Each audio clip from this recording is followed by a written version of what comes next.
बिहार की सत्ता से बेदखल हुई बीजेपी ने आज विश्वासघात दिवस मनाया। नीतीश पर धोखा देने का आरोप लगाया।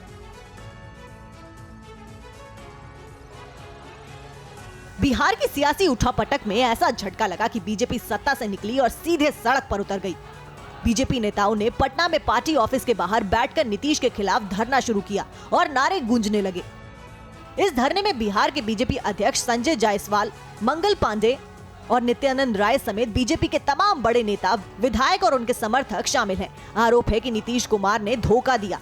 बिहार में सरकार चलाएंगे और यह जो पूरा मैंडेट था वह नरेंद्र मोदी जी के बिहार आने का मैंडेट था एनडीए को, और उसके साथ जनता के नरेंद्र मोदी जी के विश्वास को इन्होंने धोखा देने का काम किया है।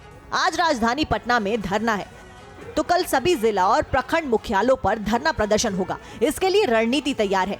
बीजेपी नीतीश को मौका परस्ती का आरोप लगाकर घेरेगी। बीजेपी का कहना है कि विधानसभा का चुनाव बिहार को लालू के जंगल राज से बचाने के नाम पर लड़ा गया था।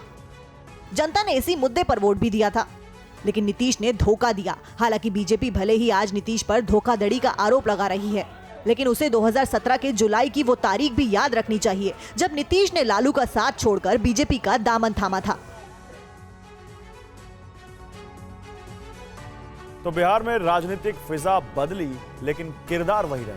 अदल बदल की राजनीति में सत्ता का खूब विकास हुआ, लेकिन सवाल यह कि बिहार की जनता को क्या मिला। विकास के पैमाने पर बिहार कहां खड़ा है, आइए आपको इस रिपोर्ट में दिखाते हैं।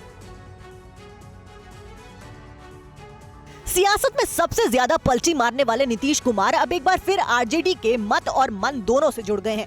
बिहार में राजनीतिक फिजा बेशक बदल गई है, लेकिन इस सियासी उठापटक में बिहार की जनता को क्या मिला, ये सवाल जरूरी है।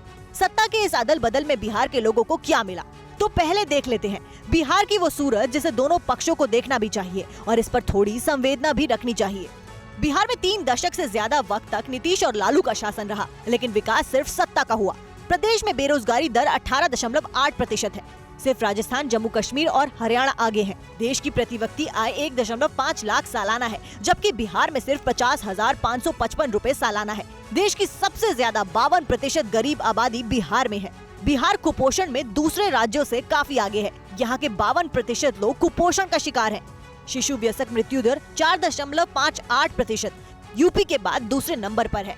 बदहाल शिक्षा व्यवस्था के कारण 26% बच्चे स्कूल नहीं जा पाते। इसके साथ ही विदेशी निवेश में भी बिहार फिसड्डी है।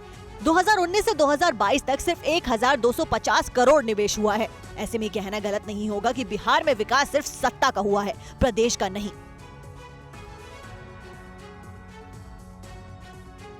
नीतीश कुमार ने बीजेपी का साथ छोड़कर महागठबंधन का दामन थाम लिया है, लेकिन नीतीश के लिए आगे की राह आसान नहीं है। 7 पार्टियों को साथ लेकर चलना नीतीश के लिए कितना चुनौती भरा हो सकता है, इस रिपोर्ट में देखिए। नीतीश ने साथी बदला तो विकास के डबल इंजन का सहारा छूट गया। नीतीश बिहार के ताजदार अभी भी हैं, लेकिन ताज के कांटे बता रहे हैं कि उनकी आगे की राह मुश्किल हो सकती है। पहली चुनौती 7 पार्टियों से तालमेल। नीतीश कुमार ने जिस महागठबंधन का दामन थामा है, उसमें आरजेडी, कांग्रेस, सीपीएम, सीपीआईएमएल और सीपीआई समेत 7 पार्टियां शामिल हैं। सबसे तालमेल बिठाकर चलना बड़ी चुनौती होगी। दूसरी चुनौती है जंगल राज का ठप्पा। नीतीश कुमार ने लालू राज को खुद जंगल राज कहा था, लिहाजा आरजेडी को सत्ता का साथी बनाने के बाद सियासी गलियारों में जंगल राज का मुद्दा फिर से जोर पकड़ेगा। तीसरी चुनौती होगी केंद्रीय एजेंसियां। महागठबंधन की सबसे बड़ी पार्टी आरजेडी के दामन पर कई दाग हैं। उसके सबसे बड़े नेता लालू और तेजस्वी पर करप्शन का केस है। ऐसे में नीतीश को लगातार एक्टिव केंद्रीय एजेंसियों से भी निपटना पड़ सकता है। चौथी चुनौती होगी बिहार का विकास। अब तक बिहार और केंद्र में एनडीए की सरकार थी, इसे विकास का डबल इंजन कहा जा रहा था, लेकिन अब नीतीश को विकास की गाड़ी अकेले खींचनी होगी। 5वीं चुनौती होगी 2024 के लोकसभा चुनाव। नीतीश कुमार के सामने 2024 आम चुनाव बड़ी चुनौती है। सवाल ये है कि क्या चुनाव में सहयोगी पार्टियां नीतीश का नेतृत्व मंजूर करेंगी।